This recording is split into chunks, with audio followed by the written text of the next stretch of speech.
Assalamualaikum Pak. Waalaikumsalam. Selamat pagi Pak Agus. Pagi Bu. Ya gimana, sehat? Alhamdulillah. Gimana Ibu kabarnya? Alhamdulillah. Alhamdulillah saya juga dalam keadaan sehat.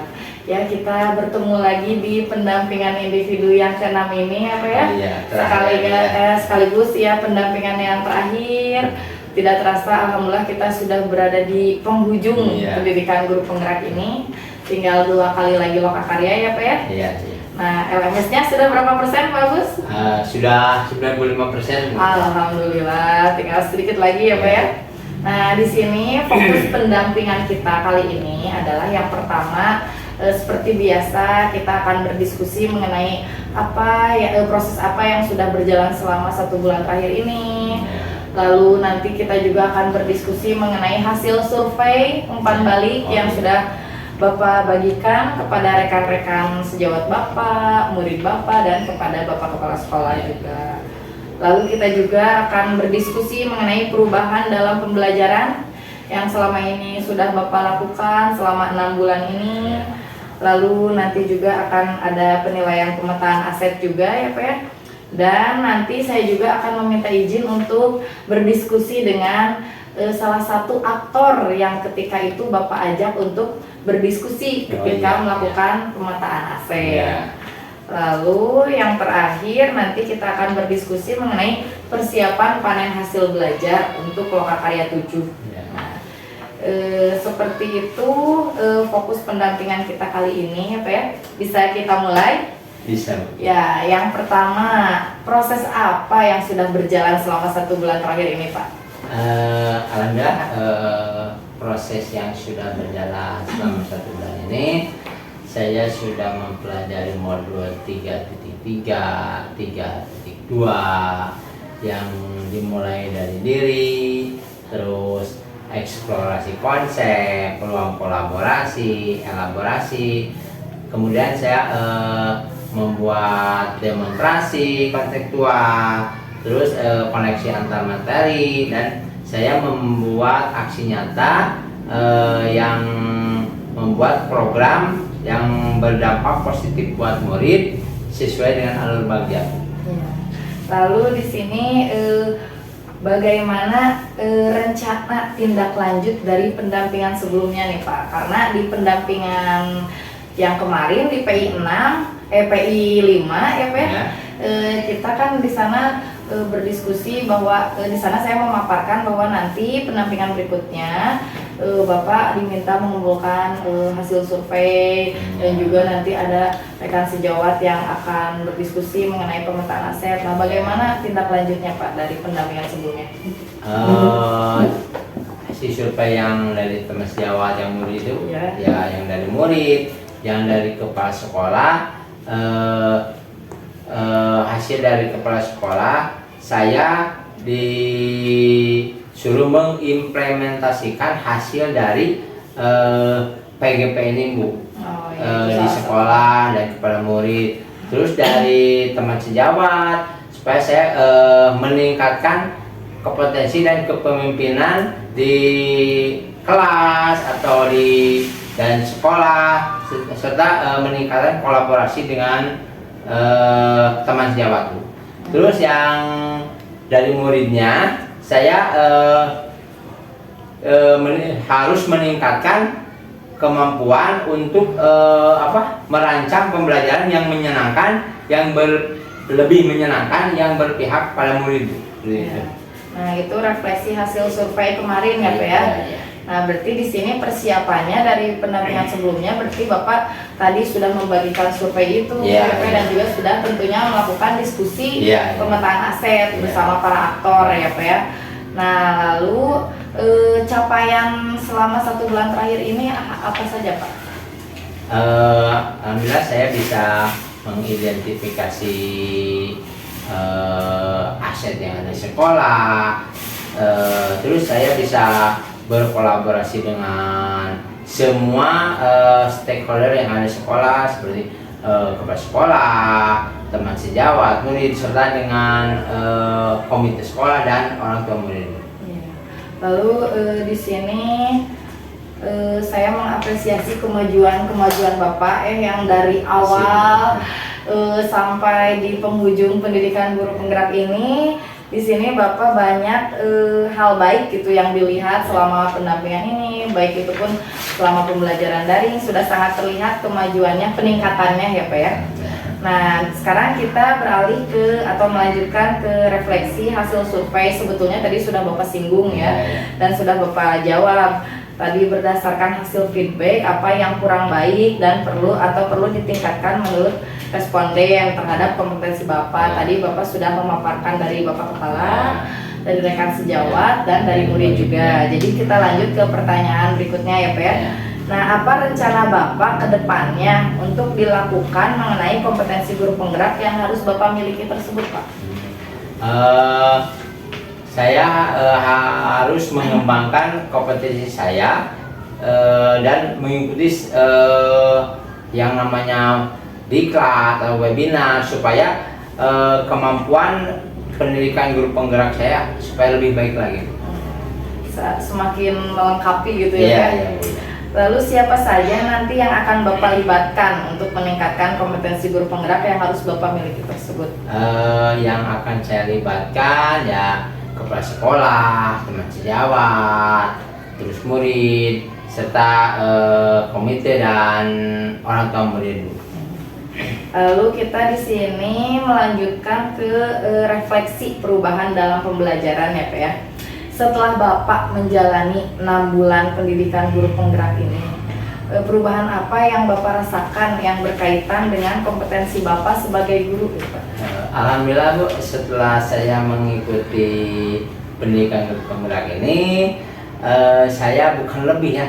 Jadi kepercayaan diri saya jadi bertambah Bu. Jadi saya jadi berani tampil ke depan. Kalau setiap ada acara saya selalu pertama yang tampil seperti menjadi moderator atau apa, saya selalu yang pertama Bu. Alhamdulillah. Biasanya sebelumnya nih jadi kurang percaya diri, apalagi dulu kalau mau jadi pembina upacara aja hari Senin deg-degan Bu. Tapi sekarang walaupun tampil tiap hari Senin saya mau Bu ya. Iya, alhamdulillah sangat terasa sekali ya. Iya Bu. Ya. Nah, di sini juga bisa terlihat dari tadi hasil survei yang Bapak bagikan kepada rekan sejawat, kepala sekolah, yang dulu kan kita pernah membagikan survei itu juga ya Pak ya. Dulu kan masih nilainya masih ada yang 3 kayak gitu ya Pak. Nah, sekarang mah alhamdulillah hampir semuanya sudah 4 ya Pak ya. Jadi alhamdulillah sudah sangat terlihat peningkatannya. Lalu berikutnya di sini berdasarkan yang Bapak alami. Kalau tadi kan perubahan apa saja yang terjadi pada diri Bapak. Kalau sekarang perubahan apa saja yang terjadi pada diri murid Bapak gitu setelah Bapak menjalani program 6 bulan ini Pak? Oh iya, alhamdulillah setelah saya mengikuti program pendidikan guru penggerak selama 6 bulan ini berdampak positif pada anak-anak, jadi lebih kreatif, lebih berani tampil ke depan Bu. Jadi kalau dulu kalau disuruh itu susah Bu, kalau sekarang anak-anak langsung mau Bu, seperti itu, langsung mengajukan tangan, siapa yang ke depan, langsung hampir semua mau. Sangat menular ya dari Bapak kepada anak-anak tingkat kepercayaan dirinya. Lalu apa saja hal yang membuat perjalanan 6 bulan ini cukup memuaskan bagi Bapak? Alhamdulillah pendidikan selama 6 bulan ini yang saya sangat memuaskan itu dari hasilnya sangat menyenangkan, selalu memberi motivasi. Dari PP-nya alhamdulillah selalu memberi motivasi dan selalu mengingatkan apa yang saya kurang, saya belum di dalam tugas LMS. Mereka selalu mengingatkan terus. Waktu lokakarya saya jadi bertambah teman gitu Bu, dari mana-mana jadi banyak teman lagi Bu, banyak relasi. Relasi Bu ya. Lalu apa saja hal yang membuat perjalanan 6 bulan ini cukup menantang bagi Bapak? Hal-hal yang menantang selama 6 bulan itu dalam pengerjaan di LMS Bu, kan itu ada waktunya itu harus due date. Iya, due date-nya harus tanggal sekian di kubunya, karena itu menjadi berpacu dalam waktu supaya tugas-tugas yang saya kerjakan harus cepat beres. Itu yang paling menantang Bu. Dan alhamdulillah tantangan itu sudah terlewati ya Pak ya. Alhamdulillah Bu, sudah terlewati. Nah sekarang kita lanjut diskusi mengenai hasil pemetaan aset ya Pak ya. Nah di sini siapa saja aktor yang terlibat saat proses pemetaan aset Pak? Aktor-aktor yang terlibat dalam pemetaan aset yaitu ya kepala sekolah, teman sejawat guru di sini, terus murid, komite dan tendik, terus orang tua Bu. Mereka yang terlibat. Lalu bagaimana proses Bapak dalam menemukan atau mengidentifikasi sumber daya yang ada di sekolah SDN Sasak saat ini Pak? Saya berkolaborasi dengan kepala sekolah, dengan guru, dengan murid, dengan komite dan orang tua untuk mengidentifikasi apa saja sih aset-aset yang ada di sekolah ini supaya nantinya lebih bermanfaat gitu. Ya, lalu apa saja kendala dan tantangan yang Bapak alami atau yang Bapak hadapi saat melakukan identifikasi sumber daya sekolah dan bagaimana Bapak mengatasinya? Tantangan yang saya hadapi waktu mengidentifikasi aset sekolah itu waktu berkolaborasi dengan orang tua Bu. Kadang-kadang mereka tidak tahu apa itu aset sekolah. Cara menghadapinya, mengatasinya saya sebelumnya mensosialisasikan dulu kepada orang tua apa itu aset sekolah, apa saja seperti itu dan manfaatnya apa seperti itu.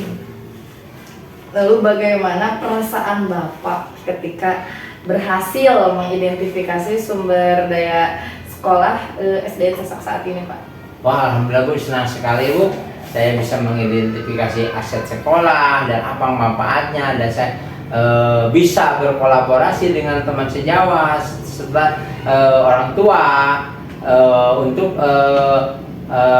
mengetahui apa manfaat dari aset sekolah tersebut. Lalu apa pertimbangan Bapak dalam menentukan sumber daya sekolah ini?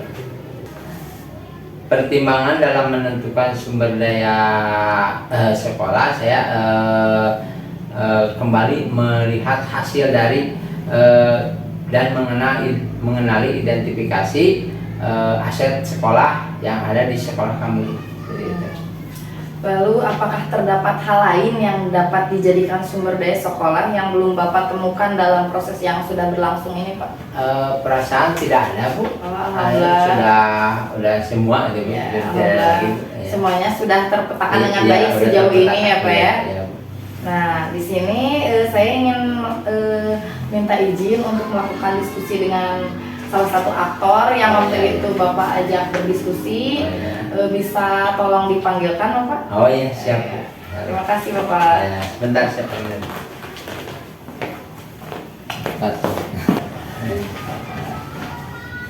Dah. Ya, selamat pagi Bu. Selamat pagi. Iya.